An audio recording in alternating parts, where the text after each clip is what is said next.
décoration qui a été réalisée, donc, je dirais, au milieu du 19e siècle, même si c'est pas un dernier trait, donc dans les années 1850.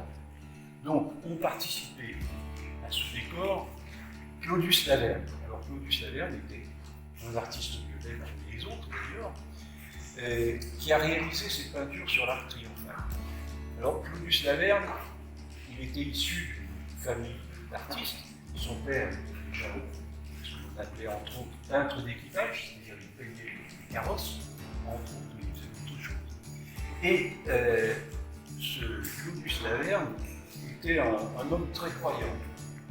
Et il avait fait un jour un vœu, parce qu'il était marié, il avait eu 2 enfants, et un jour son épouse est tombée malade, était gravement malade. Alors il avait fait un vœu auprès de la Vierge que si elle recouvrait la santé, il ferait une peinture dédiée à la Vierge en remerciement. Et apparemment son vœu a été exaucé, et il a proposé ses services étant gratuits, puisque c'était un ex-photo, ont été facilement acceptés.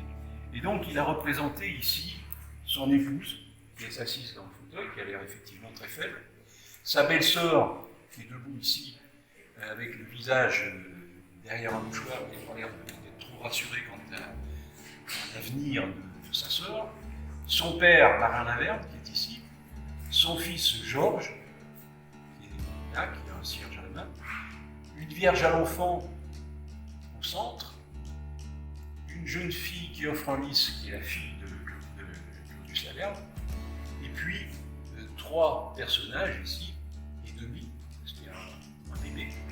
Donc la dame, c'était Madame Bodin, qui était une châtillonnaise, qui était venue poser avec son enfant. Le monsieur, c'était Monsieur Mantelier, qui était donc un agriculteur, viticulteur, éleveur, qui était venu donc avec tous ces éléments pour poser. Et il était en même temps sonneur de cloche, ce qui explique plus facilement sa présence ici. Et puis, ici, vous avez debout un prêtre, qui aurait dû être le curé Laborde, mais par modestie, il n'a pas voulu poser. Donc on l'a représenté, Claudius Laverne l'a représenté sous les traits d'un curé relativement connu dans la région. Pardon? Oui, bravo, bien, bien, vous aurez un bon point aussi.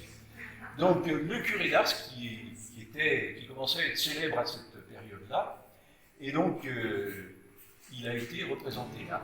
Alors pour la petite histoire, le curé d'Ars et le curé Laborde sont décédés la même année, en 18